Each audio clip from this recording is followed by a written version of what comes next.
მოგესალმებით ძვირფასო ტელემაყურებლებო, უპირველეს ყოვლისა მინდა ყველას მოგილოცოთ დღევანდელი დღე, წმინდა ანდრია პირველწოდებულის ხსენების დღე, შეგვეწიოს ყველას უფალი და შეგახსენებთ, რომ ეთერში არის გადაცემა ყველა ერთისათვის, რომელიც საზოგადოებრივი ორგანიზაცია მოქალაქეთა თავშესაფარის ეგიდით მიმდინარეობს. დღეს ჩემი სტუმარი გახლავთ ადვოკატი, ადვოკატთა ასოციაციის წევრი და საზოგადოებრივი დარბაზის და არასამთავრობო ორგანიზაცია გადაარჩინეს სიცოცხლეს ერთ-ერთი ლიდერი, ქალბატონი, არჩეულებრივი ქალბატონი მაია ნიკოლაშვილი. დღეს ჩვენ ალბათ მივხვდით, რომ გვექნება ზოგადად საუბარი იმ პოლიტიკურ პროცესებზე, იმ სოციალურ პრობლემებზე, რაც არსებობს ჩვენს ქვეყანაში, იმ სამართლებრივი გარკვეულ დარღვევებზე და უკანონოებებზე, რაც დღემდე გრძელდება და იმ ძალიან ბევრ პასუხგაუცემელ კითხვაზე, რომელიც დაგროვდა საზოგადოებაში, ჩვენს ახალ ხელისუფლებასთან მიმართებაში და რა თქმა უნდა შევეხებით ორგანიზაცია გადაარჩინეს სიცოცხლეს აქტივაციებს. გამარჯობათ ქალბატონო მაია, კიდევ ერთხელ გილოცავთ დღევანდელ დღეს და ძალიან დიდი იმედი მაქვს, რომ დღევანდელი დღის მადლი გადმოვა და ყველა თქვენ საქმიანობაში ხელს მოგიმართავთ უფალი. სანამ დავიწყებდეთ თქვენთან საუბარს, ისევ და ისევ თქვენის ნებართვით, მე მინდა ბატონი იურის თხოვნა შევასრულო და ორგანიზაცია გადაარჩინეს სიცოცხლის მიმართვა საზოგადოებასთან გაგაცნოთ ძვირფასო ტელემაყურებლებო. მიმართვა საქართველოს მოსახლეობას. საზოგადოებრივ დარბაზ ჯაზუში გაერთიანებული არასამთავრობო ორგანიზაციები აქტიურად ვიბრძოდით ქვეყანაში არსებული რეჟიმის წინააღმდეგ. ხელისუფლების შეცვლის მიუხედავად ქვეყანაში დღესაც გრძელდება უსამართლობა. ამიტომაც იძულებულნი ვართ კვლავ განვაგრძოთ მრავალწლიანი უთანასწორო ბრძოლა ჩვენი მიზნების საბოლოოდ მისაღწევად.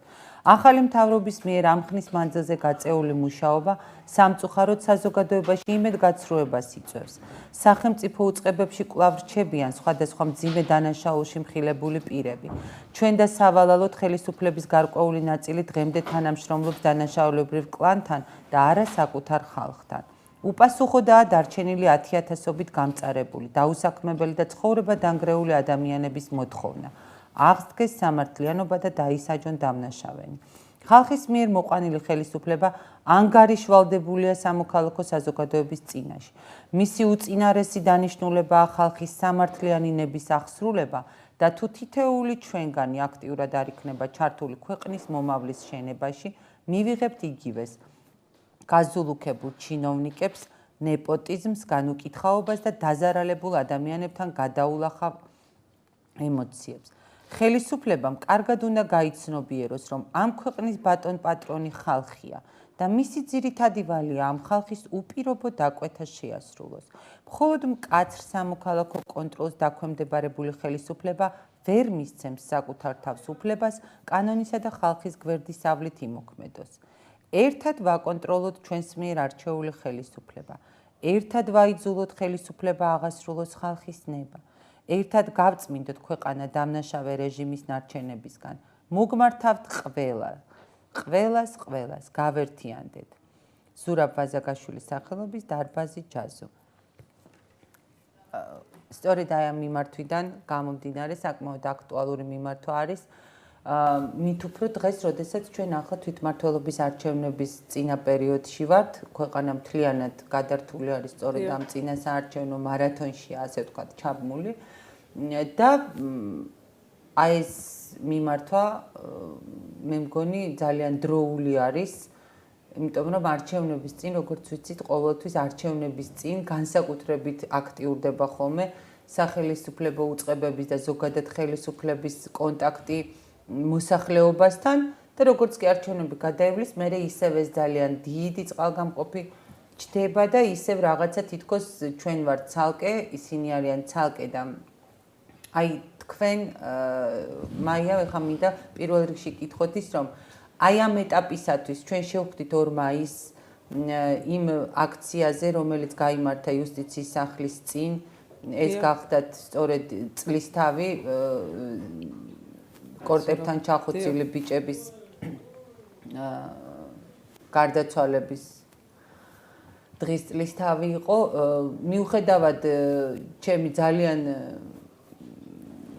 დიდი, ასე ვთქვათ, წუხილისა, იქ მაინც არ იყო იმდენი ხალხი, რაც უნდა მოსულიყო. მადლობა ყველა იმ ადამიანს, ვინც მოვიდა და გვერდში დაუდგა ბატონ იურას და თითეულ იმ ბიჭის მშობელს, ვინც იქ იყვნენ მოსულები. მადლობა ყველა იმ ადამიანს, ვინც გადაარჩინეს ცოცხლეს გვერდში დაუდგა, მაგრამ სამწუხაროდ მე მაინც უკმარისობის გრძნობით წამოვედი, იმიტომ რომ არ იყო ხალხის ის რაოდენობა, რაც უნდა მოსულიყო. ხომ არ გავწივდით, ხომ არ ჩაქრა საზოგადოებაში რაღაცა ეს მუხტი, რომელიც მთელი ამ 9 წლის მანძილზე პრინციპში გვაერთიანებდა და ხომ არ დაიწყო ისევის, რომ მაინც არაფერი არ გამოვა და რაღაცა საერთო იმედგაცრუების ფონმაც ხომ არ მოიტანა, სწორედ ეს საზოგადოების აქტივობის ესეთი მკვეთრი ვარდნა. როგორ ფიქრობთ თქვენ? უპირველეს ყოვლისა, დიდი მადლობა ქაბატონო თამდა მოწვევისთვის და რაც შეეხება აი ამ კითხვას უშუალოდ მართალი ბრძანდებით, ნამდვილად სიმცირე იყო ხალხის რაოდენობის, მაგრამ იცით რა ხდება, როგორი ტენდენცია, რომ ძალიან ქაოსურ სიტუაციაშია დღეს ქართველი ერი, თვითონ ის ქართველი ხალხი უმრავლესობა, ვინც ხელისუფლება, მთავრობა ხელისუფლების კარიბჭესთან მიიყვანა, ხო? ეს ჩვენ უმრავლესობამ ქართველმა ერმა მოვახდინეთ, ხო? ეს ჩვენი ენერგიის ფასად დაიჭდა. თუნდაც აი ბატონი იური რისკის ფასად, რა თქმა უნდა, რასაკვირველია, თუნდაც ბატონი იური ბაზაგაშვილის ლომის წილი მიუძღვის, ხო, ხელისუფლების დღევანდელ აი არსებობაში, ასე ვთქვათ. რა თქმა უნდა, ეს ყველაფერი უანგაროდ, თავისი პიროვნული, ჰუმანური საქციელიდან გამომდინარე ეს ყველა ქმედება ჩაიდინა, მაგრამ იცით რა არის მოსახლეობაში უკვე ისეთი ტენდენციაა, რომ თითქოს ნაციონალური სულისკვეთებით არიან უკვე ეს გაჟღენთილი ეს ახალი მთავრობა, ანუ ჩვენი მოყვანილი ამ უმრავლესობის ქართველი ანუ კოაბიტაცია შედგა ძალიან აქტიურად, ასე ვთქვათ, დიახ და აი ზუსტად ეს არის თვითონ ხელისუფლება გაემიჯნა, თვითონ ქართველ ერს თორე ჩვენი მხრიდან არანაირი პრობლემა არც კონფლიქტურ სიტუაციაში ვიწევთ დაუშვათ მთავრობას, პირიქით ჩვენ გსურს, რომ რაღაც კონსენსუსი შედგეს, რაღაც მოლაპარაკება მოახდინოს, ხო, მთავრობამ. ანუ უფრო აქტიური იყოს დიალოგი საზოგადოებასა და სახელმწიფო მთავრობას შორის. იმიტომ რომ ასე უფრო რაღაც დააბალანსებს სიტუაციას ამ ხალხში, რომ ასეთი ქაოსური აზროვნება თუნდაც იცით, რომ თითქოს დასამარდა ის ნაციონალური მოძრაობა, რომელიც გამდევნეთ, მაგრამ ეს ყველაფერი ფორმალური სახით, ანუ ისინი კიდე რაღაც გადმონაშთების სახით არიან. მე უკაცრავად ჩაგერთვით, მე მგონი გადმონაშთების სახით კი არა, პირიქით ძალიან აქტიურად არიან წარმოქმნილი, ძალიან აქტიურობენ, რომ თითქოს ეს გარკვეულ პროცესებზეც რაღაცა შეინიშნება, რომ საკმაო გავლენას ახდენენ. აი მაგალითად თქვენი სფერო ამ ხრივ ნათელი მაგალითია ამისა, რომ სასამართლო დღემდე მათ დაქვემდებარებაში ხდება, დიახ. აი თუნდაც ბატონი კუბლაშვილი სანამ თვითონ სასამართლო სისტემას აი მართავს, ხო, ეს სტრუქტურა თუ არ შეიცვალა მთლიანად სასამართლო სისტემის, ხო, არანაირი არ იქნება, არანაირი შედეგი, არანაირი ხალხში ეს სიმშვიდე, ეს ქაოსური სიტუაცია ყოველთვის იქნება, იცით, ჩვენ კითხვა დაგვესმის ვინ, ხო, და არ ვართ ისე ადვილად და მარტივად მართვადი მექანიზმი, როგორც დაუშვათ ხელისუფლებამ ქართველ ერზე ასეთი ზედაპირული წარმოდგენა აქვს, ხო?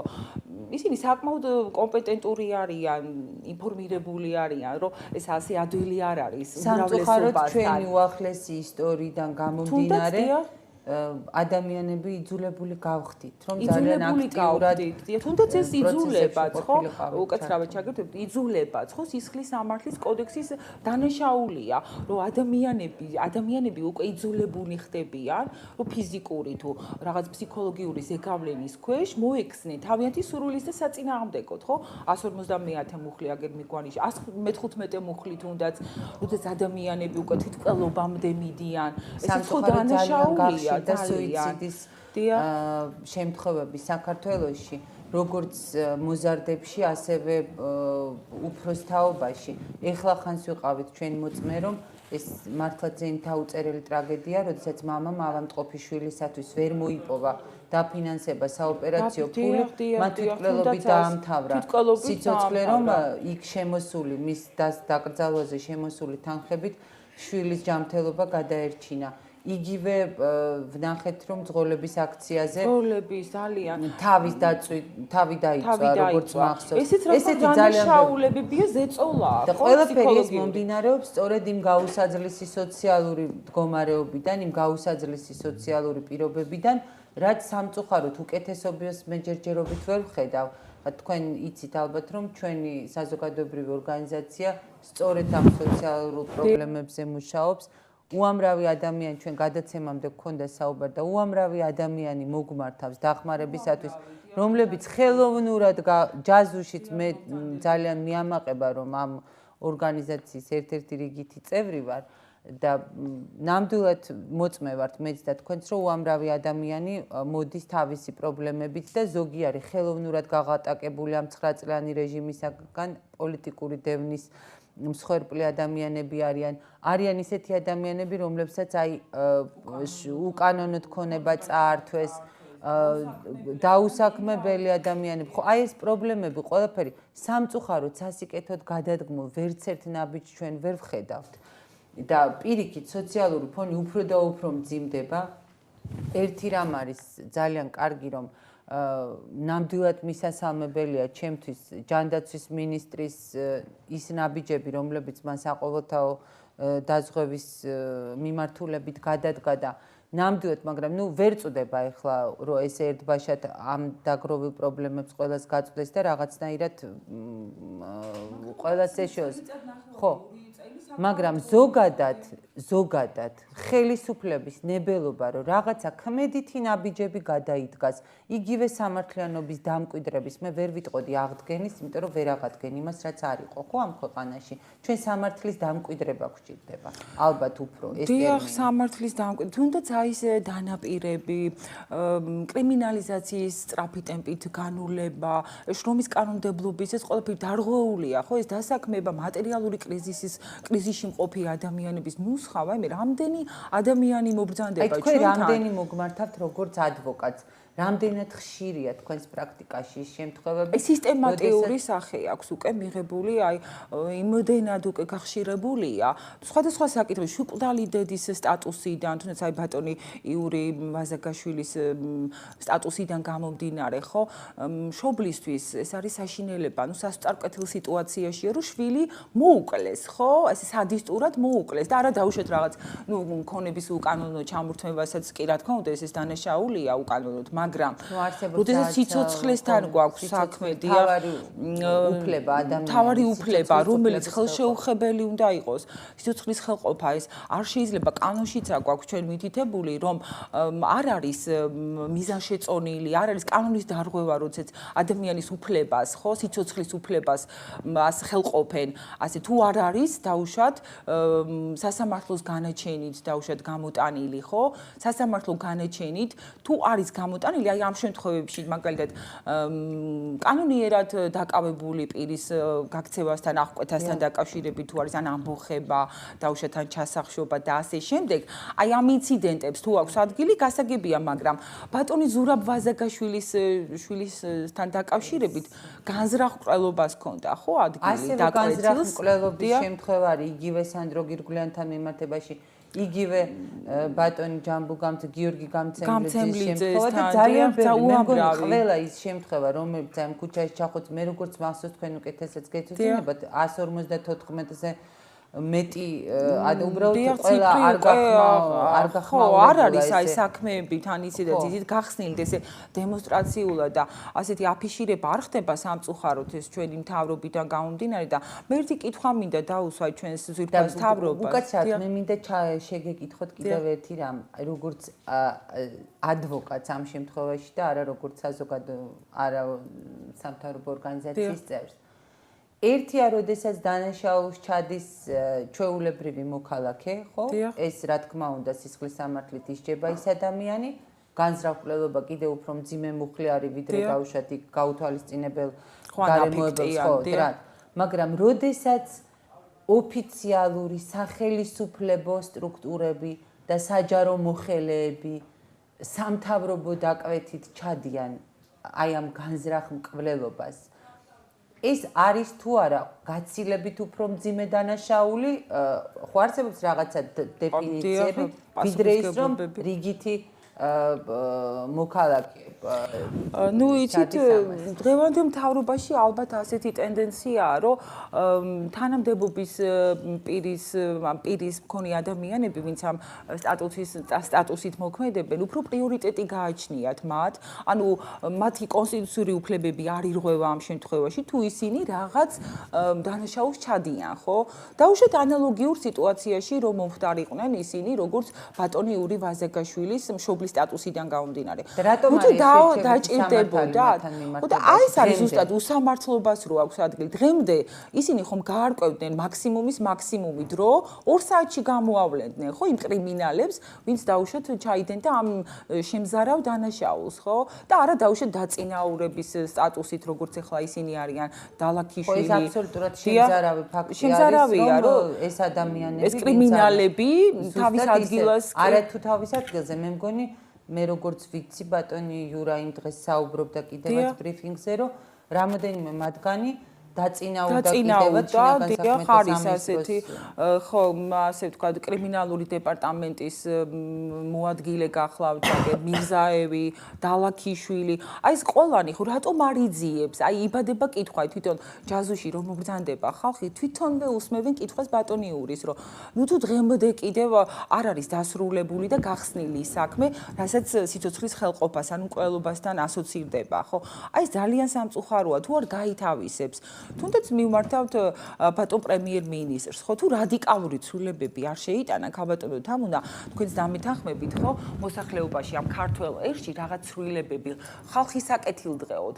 ხას უსმევ კიდევ და კიდევ იმ ხალხის, იმ უმრავლესობის, ვინც მოიყვანა მთავრობაში, ხო, ეს ძალიან პრიორიტეტულია.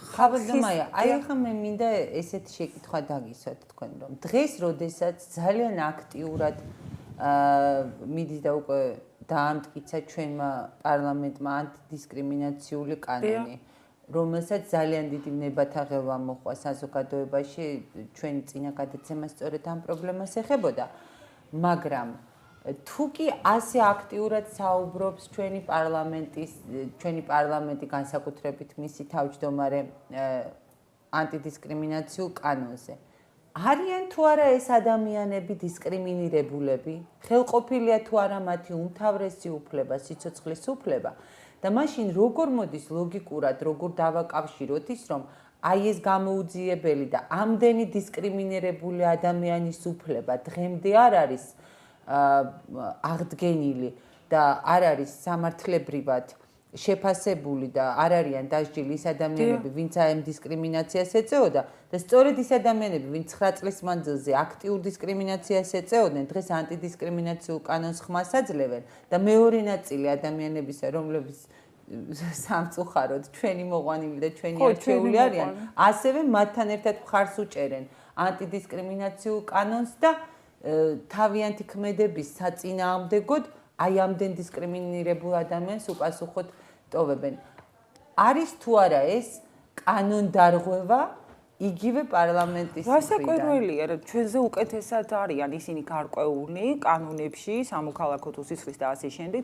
ნუ დაეჭვება რომ ხა თქვენზე უკეთესად იყვნენ და ჩვენ თვითონ ჩვენთანზე უკეთესად. არა, ალბათ არ შემთხვევაში ალბათ არ მიიღებდნენ. დიახ, არა, იცით რა, აქედან გამომდინარე მათ ასეთი სურვილი გააჩნდათ, მიესალმებიან იმდენად რომ ანტიდისკრიმინაციული კანონიდან, ნუ დავუშვათ, ეს კანონი დაამტკიცეს, მაგრამ დისკრიმინირებულ ადამიანებს რატომ არ ცემენ პასუხს? თუნდაც ამ კანონის შესაბამისობაში რატო არ მოდიან? დიახ, ჩვენ ვიმყოფებით უკვე დისკრიმინირებულები, რომ იძულებული ვართ, რომ ეს კანონი დაქვემდებარდეს და ეს ადამიანები, ვინც ამ დაცვის ქვეშ იმყოფებიან, მივესალმოთ ხო მათ ყოფილწოდებას. რომ თითეული ჩვენთაგანზე ვრცელდება, ხო ეს კანონი? აი ამას გეკითხებით მე რომ ამბობენ რომ აქ არ არის დაუშვათ მარტო სექსუალური უმცირესობა, იქ არის ქალთა უფლებები, თითეული მოქალაქის უფლებები და თავისუფლებები და ანუ ყველა ის კანონი არის ერთად თავმოყრილი, რაც ისედაც გაწერილი იყო ჩვენს კონსტიტუციაში, ადამიანთა უფლებების საერთაშორისო კონვენციაში, ჰელსინკის ჯგუფის კონვენციაში არის დიახ, ყველგან არის ხო ეს გაბნეული და ნუ ამით ესეთი соусით მოგვაწოდეს, ასე ვთქვათ, რომ ეს ყველაფერი რაც გაბნეული იყო სხვადასხვა კანონებში ჩვენ ახლა ერთად მოვაქციეთ და ერთიანი საკანონმდებლო დოკუმენტი დავდეთ.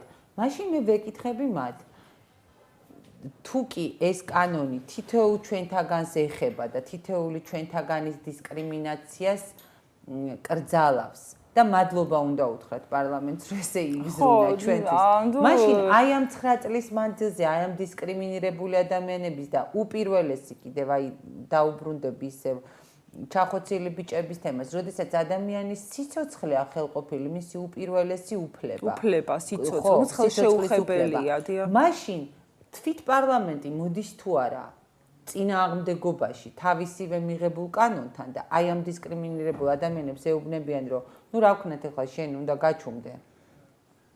და ეს უნდა გავატაროთ და არ ღვევს თუ არა ამ შემთხვევაში პარლამენტი თავისსავე მიღებულ ანტიდისკრიმინაციულ კანონს. და ამას გეკითხები. რასაკურველია თვითონვე იციან და გრძნობენ და ეს პროგნოზულადაც ისინი ელოდებოდნენ ქართველი ხალხისგან რეაქციას.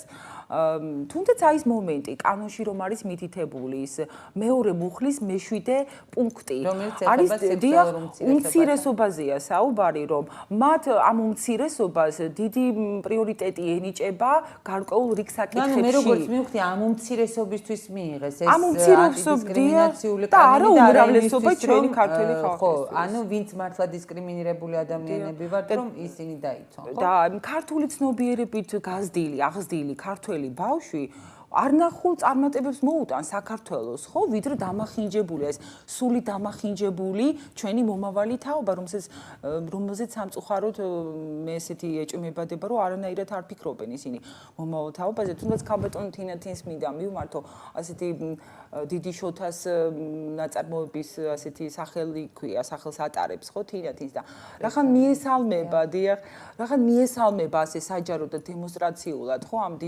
დისკრიმინაციული კანონის, ნუ თვითონ ტელევიზიითაც იყო გამოსული, რომ მათ უყვართ ერთმანეთი, იძულება არ შეიძლება, რომ სიძულს კონდეს ადგილი. მე ვუსურვებდი ქალბატონ თინათინს, რომ ღმერთმა უმრავლოს ასეთი ანტიდისკრიმინაციული კანონის ფარველობის ქვეშ მყოფი პირების, დიახ, და ჩვენ ღმერთმა დაგვიფაროს ჯარი გვეწეროს, იმიტომ რომ იესო ქრისტეს კვართია დაბრძანებული საქართველოში. ნუ თუ აი ეს ავიწყდებათ ეს ჩვენი მენტალობა, ეს გენეტიკა, ისტორია, ნუ არ ვიცი, ხალხში ამიტოა ასეთი ქაოსი. ერთია რომ საზოგადოების ძალიან დიდი ვნებათაღელვა გამოიწვია ამ ყველაფერმა. ჩვენ წინა გადაცემაშიც აღვნიშნეთ და ეხლაც მინდა განმეორდე, რომ ალბათ თქვენც როგორც ადვოკატი და უფლებათა დამცველი და ასევე თითოეული ადამიანი, საქართველოს თითოეული მოქალაქე, რა თქმა უნდა, უაპელაციოდ მიესალმება იმას, რომ ქალი არ უნდა იყოს დაჩაგრული, არ უნდა იყოს ოჯახური ძალადობის მსხვერპლი, რომ ის ყველა ის დისკრიმინაციის ფორმები დასაგმობია, რაც ზოგადად პიროვნების თავისუფლებას ხელყოფს. და ჩვენს კონსტიტუციურ უფლებებს ხელყოფს. ეს ისედაც ძალიან კარგად იყო ჩვენს კონსტიტუციაში გაწერილი და სხვადასხვა კანონებში და იგივე სისხლის სამართლის კოდექსშიც არის დასჯადი, დაუშვათ გარკვეული ძალადობის ფაქტები, ასევე სამოქალაქო სამართალშიც არის გარკვეული პუნქტები, აი ესეთი მენტალური დისკრიმინაციის, შრომის კოდექსში არის გარკვეული პრევენციული ზომები, იქ თანამდებობა და ასე შემდეგ და ასე, მაგრამ ну, როგორც ირკვევა, ეს უშუალოდ ამ სექსუალური უმცირესობების მიმართებაში იყო მიღებული. როგორც ჩანს, თუმცა ისინი ამას არ აღიარებენ და ძალიან მადლობა უნდა უთხრათ თურმე, რომ ჩვენ უფლებებზე უზრუნიათ, მაგრამ ფაქტი არის, რეალობა დღესდღეობით ზედაპირზე დევს ის, რომ სწორედ აი ამათი უფლებების და აი ამ თემის გაძლიერებისკენ იყო ეს ყველაფერი მომართული, მაგრამ მე იცით აი გუშინ ვფიქრობდი ზუსტად ამაზე. ახდენენ თუ არა ამით ისევ და ისევ ამ ადამიანების დისკრიმინაციას, რადგან ჩვენ მათ ვიღებთ როგორც ჩვეულებრივ ჩვენს თანამოქალაქეებს. ყოველ შემთხვევაში ეს ადამიანები ყოველთვის არსებობდნენ ამ საზოგადოებაში. არასოდეს ხო, ისინი სარგებლობდნენ ყველა იმ კონსტიტუციური უფლებით და თავისუფლებით, რაც სარგებლობთ თითოეული ჩვენთაგანი, ანუ უმრავლესობის წარმომადგენლები. ხომ ასეა? მათ არ ეზღუდებოდათ არანაირი უფლება, არც სწავლის, არც შრომის, არც თვითგამოარც რელიგიური მიკა და ასე შემდეგ და ასე შემდეგ, ხო? ახლა, როდესაც ანტიდისკრიმინაციული კანონის ფარგლებში ისინი რაღაც ცალკე სუბიექტად არიან გამოყოფილი, ეს ერთგვარი მენტალური დისკრიმინაცია არის თუ არა მათი როდესაც შენ მათ განსხვავებულობას გაუსვამ ხაზს და ანუ ეს იმას ნიშნავს, რომ შენ მას რიგით მოქალაქედ არ აღიარებ, რადგან ცალკე კანონს უქმნი, ხო? ანუ ეს ანტიდისკრიმინაციული კანონი თუნდაც ამ ადამიანებთან მიმართებაში, ჩემი აზრია ეს უბრალოდ. მოიცავს ისევ და ისევ ამ ადამიანების დისკრიმინაციას, რადგან ისინი თითქოს განყენებულად დააყენეს თითოეული მოაზრე. არის თუ არა ეს კანონით, აი უკვე იურიდიულად რასაც მე ვამბობ, რამდენად გამართული არის ეს აზრი. ნამდვილად კი გამართულია და ხალხშიც არის, იცით, ასეთი მოსაზრებები, ეს თქვენი სუბიექტური აზრია მართალი ბრძანდებით, მაგრამ აი ეს უმრავლესობაშიც, აი რა კითხვა მინდა, იცით, აი ჩვენს თავრობას დავუსვა, რომ რატომ ისინი აი მისიას არასრულებენ, აი დაკვეთილ მისიას, რაც ჩვენ ქართველმა ხალხმა რა მიზნობრივი პრობლემა არის რა საკვირველია. იმედენად აუცილებლობას არ წარმოადგენდა და არც მგონია რომ მომავალშიც ეს ჩვენი მენტალობიდან გამომდინარე, რომ ანტიდისკრიმინაციული კანონის შემოღება უფრო პრიორიტეტული ყოფილიყო, ვიდრე დავუშვათ იმ კრიმინალების, ის შრომის კანონმდებლობის დარღვევას რომ აქვს ადგილი, ამდენი დაუსაქმებელი ეს მატერიალურ კრიზისში, სოციალური სტატუსის მატარებელი უკვე n რაოდენობით არის საქართველოში და მე ზემოთაც აღნიშნე რომ ისინი ჩვენზე უკეთესად არიან ინფორმირებული აი ამ პრობლემებზე რაც საქართველოში ხდება და იგნორირებას თვითონ ახდენენ თვითონ ემიჯნებიან ამ საქართველოს ქართულ ხალხს უმრავლესობას და წინა პლანზე ხომ აი ეს საკითხი აქვს აი კანონთან ხდება ასოცირება როდესაც ამის დრო ნამდვილად არ აქვს ხო საქართველოს ქართულ ხალხს უფრო აქტუალური და გაცილებით უფრო დიდი პრობლემები უამრავი პრობლემებია ნუსხა რა თქმა უნდა ისიც უმჯობესია ტერიტორიული მთლიანობის საკითხი თუნდაც ეს საკითხი რა თქმა უნდა სულის დამახინჯებებისკენ გვიბიძგებენ ჩვენ ხო და მადლობა ღმერთს რომ ჩვენ არ ვართ ესეთი ადვილად მარტივად მექანიზმი მამოძრავებელი რომ რაღაც დაგვიმორჩილონ ასე ვთქვათ ეს მარტო ჩემი სუბიექტური აზრი კი არ არის უმრავლესობის ვერასდროს ვერ შეეგუებიან ხო ქართველი ხალხი ვერ შეეგუება ამ ბოლო პერიოდში განვითარებულმა მოვლენებმა ნათლად აჩვენა რომ ჩვენი საზოგადოება და ჩვენი ქვეყნის მოსახლეობა მიუხედავად სხვადასხვა რელიგიური წამსისა ყველა ფუნდამენტალური რელიგია პრინციპში გმობს სოდომის ცოდვას და ამ საკითხში ყოველ შემთხვევაში ჩვენი ქვეყნის მოსახლეობა აბსოლუტურად ერთიანი არის და ამიტომაც გამოიწვია აჟიოტაჟი და ყველას ძალიან დიდი სიხარული გამოიწვია და ძალიან დიდი ესე იგი დადებითი შეფასებები წამოვიდა საზოგადოებიდან, როდესაც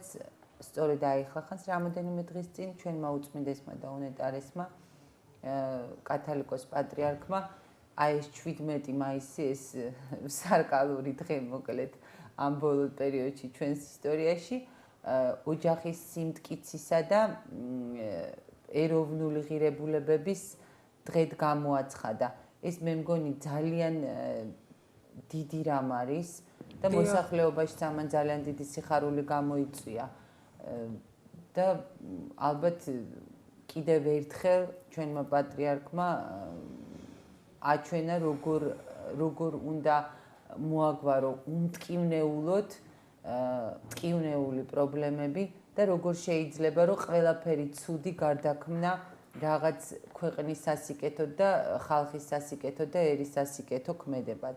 კარგი იქნებოდა თუ ჩვენი პარლამენტი ეკლესიასთან დაპირისპირების ნაცვლად უფრო ხშირად გაივლიდა პატრიარქთან დიპლომატიის დარგში თუნდაც კონსულტაციებს და უკაცრავად ეს ხო ხელისუფლებაში მოსვლამდე კონდათ მათ შეხება ის რაღაც საუბარი ასე შემდეგ ხელისუფლებაში მოსვლამდე მათ ძალიან მჭიდრო კავშირი ჰქონდათ საზოგადოებასთანაც ხალხთანაც და ჩვენთაგანიც არაერთხელ შევხვედრივართ დღეს უკვე გინდაც პარლამენტის და გინდაც სამთავრობო უწყებების წევრებს და რაღაც იმ მიტინგებზე გვერდიგვერდ ვიდექით, მაგრამ დღეს ეს არ უშლის მათ ხელს, რომ ელემენტარულად ადამიანების სურვილები, ადამიანების მოთხოვნები, თავიანთი მოსახლეობის მოთხოვნები ხმამღაღადებლისა უდაბნოსაშინა დატოვონ.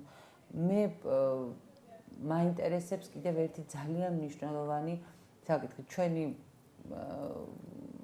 მოსახლეობისათვის უპირველესი, რა თქმა უნდა, არის ჯერ აი სამართლიანობის დამკვიდრების საკითხი, რომელიც თავის თავში მოიცავს იგივე სისხლის სამართლის დანაშაულებებს, რომლებიც უხვად იყო, ასევე იმ სოციალურ პრობლემებს, რომლებიც ძალიან ჭარბად არის ადამიანებში და კიდევ ერთხელ ვიტყვი, რომ ამ 9 წლის მანძილზე ერთი რომ ადამიანები თვითონაც ჩავარდნენ უკიდურეს გაჭირვებაში და მეორეა რომ ხელისუფლებამ ხელოვნურად გააღატაკა კიდევ ადამიანები და ზუსტად ბანკების მიერ ხელოვნურად ეს კაბალური პროცენტებით წელში გაწყვეტილი ადამიანები უსახლკაროდ დარჩნენ და ბედის ანაბარა არიან დღემდე.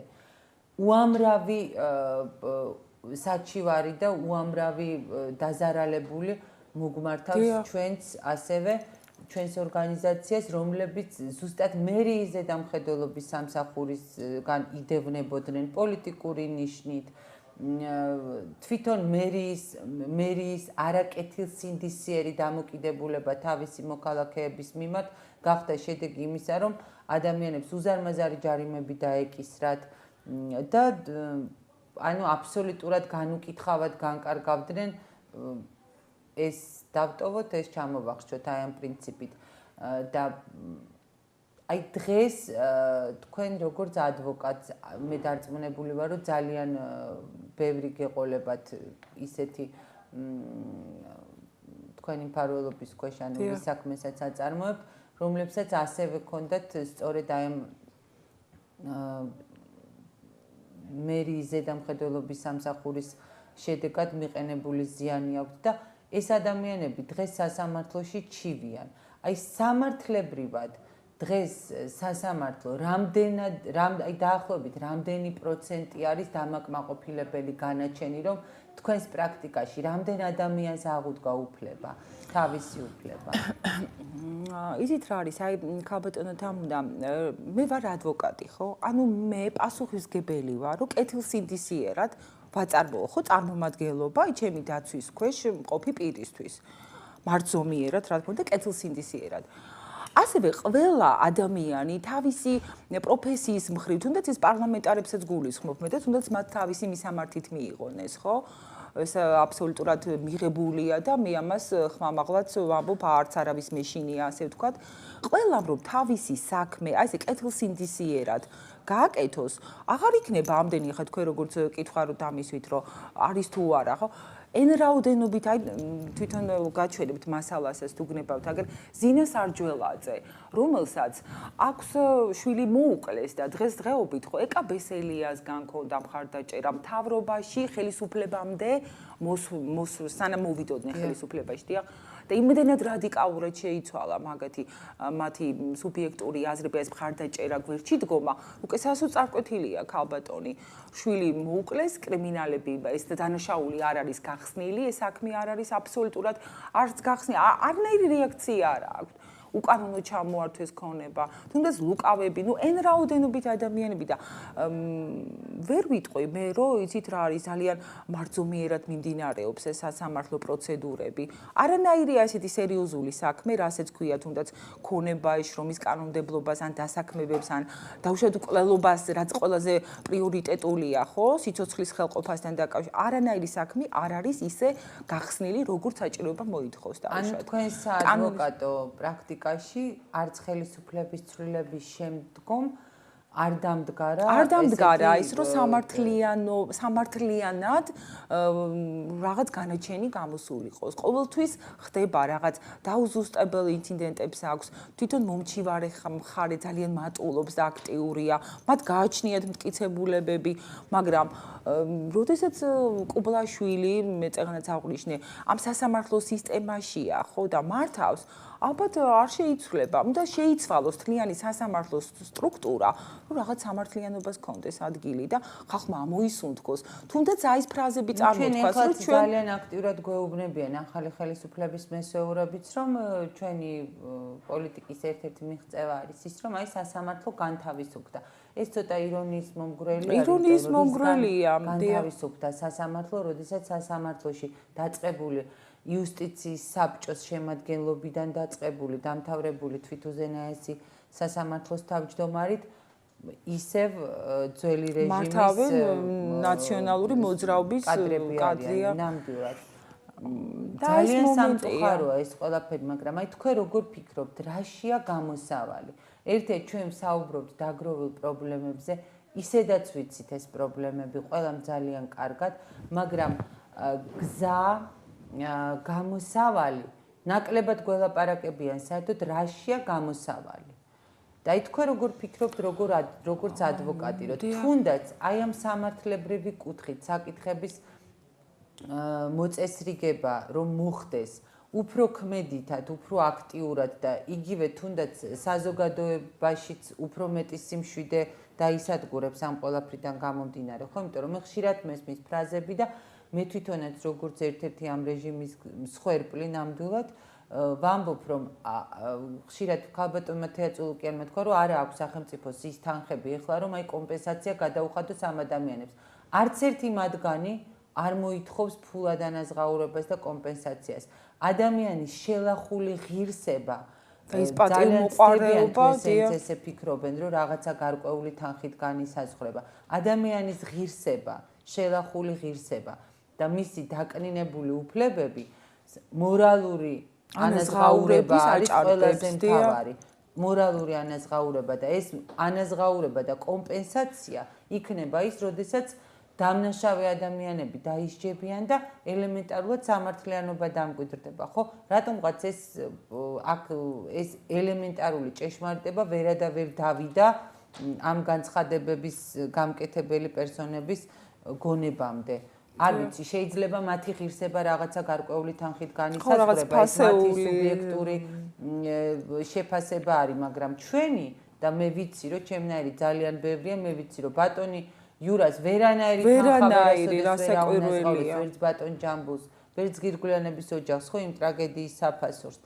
და ოცნებად ექცათ უკვე ბატონი იურისას ოცნებად აქვს, რომ ის თავისი შვილის კვლელები დაისაჯოთ, თორემ თქვენ მართალი ბრძანეთ არანაირი კომპენსაციას, ეს აბსურდია და რაღაც ილუზია ნუ შეექმნება დაუშვათ მოსახლეობაში ან ვინმეს, რომ რაღაცა კომპენსაციურ ანაზღაურებას ითხოვს, ხო ბატონი იური. რა აზრი გქონდა სტრასბურგის სასამართლოდან საქმეების გამოთხოვას? და მე ვიცი, რომ ეს იმ პირობით მოხდა და იმით, რომ აი შეიცვალა ხელისუფლება და ჩვენ ახლა ამ საქმეებს ყველაფერს სამართლიანად გამოვიძიებთ და შემდეგ ხო.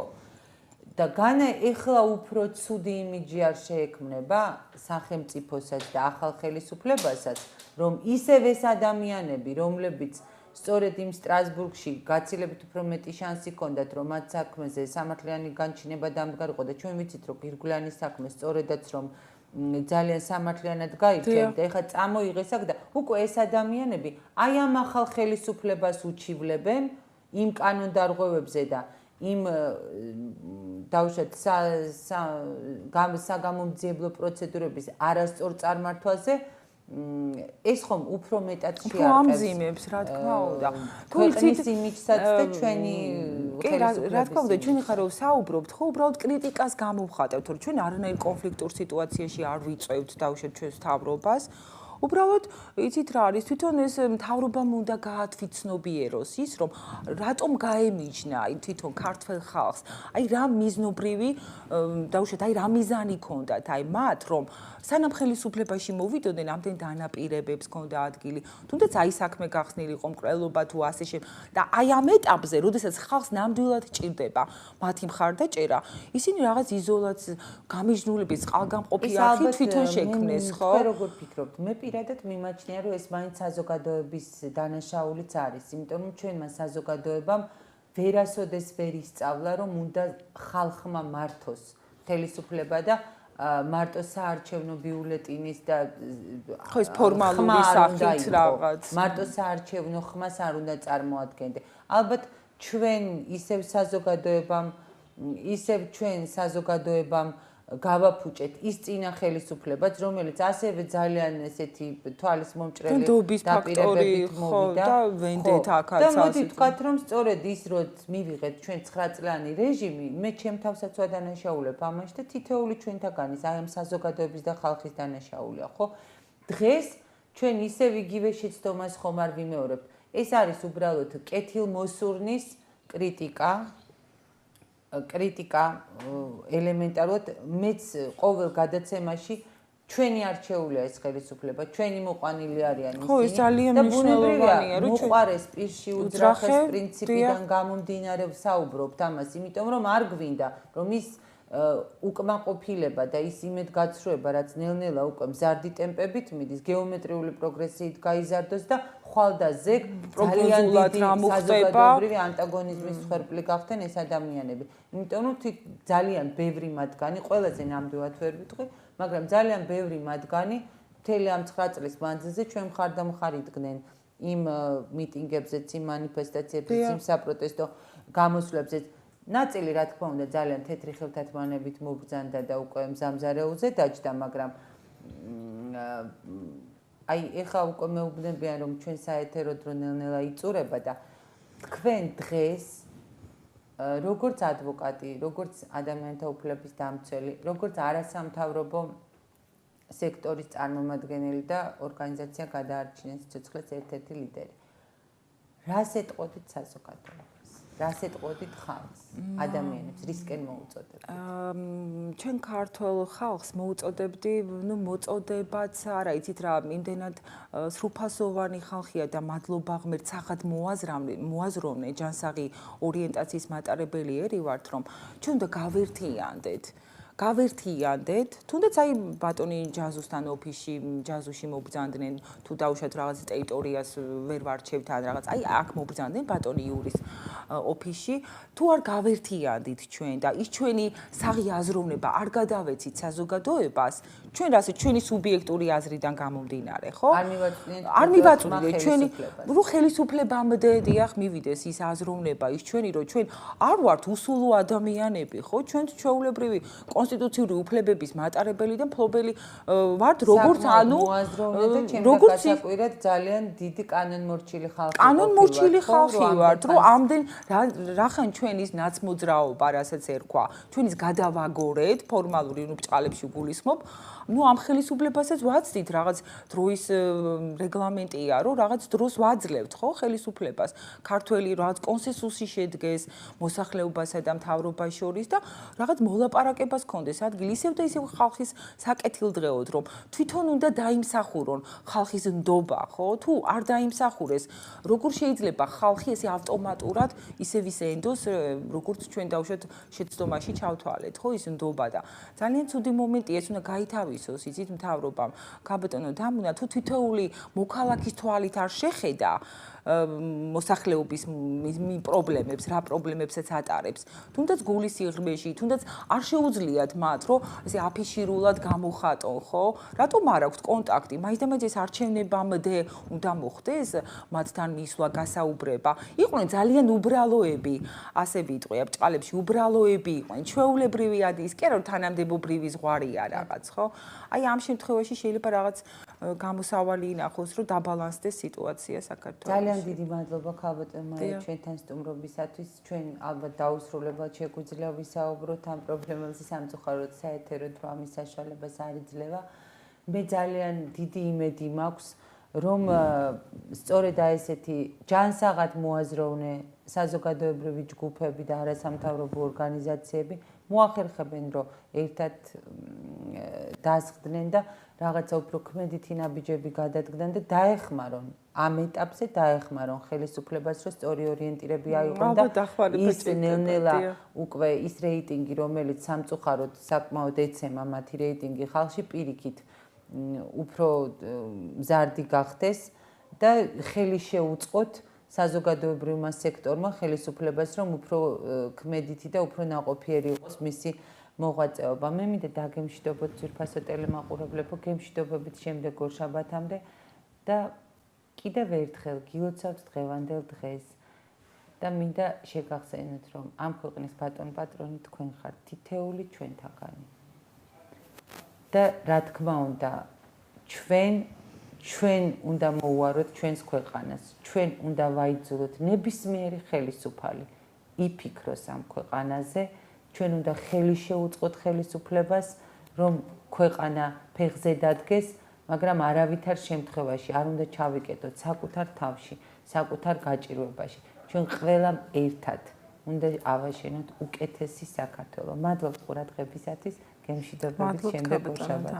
მოწვევისთვის მადლობთ.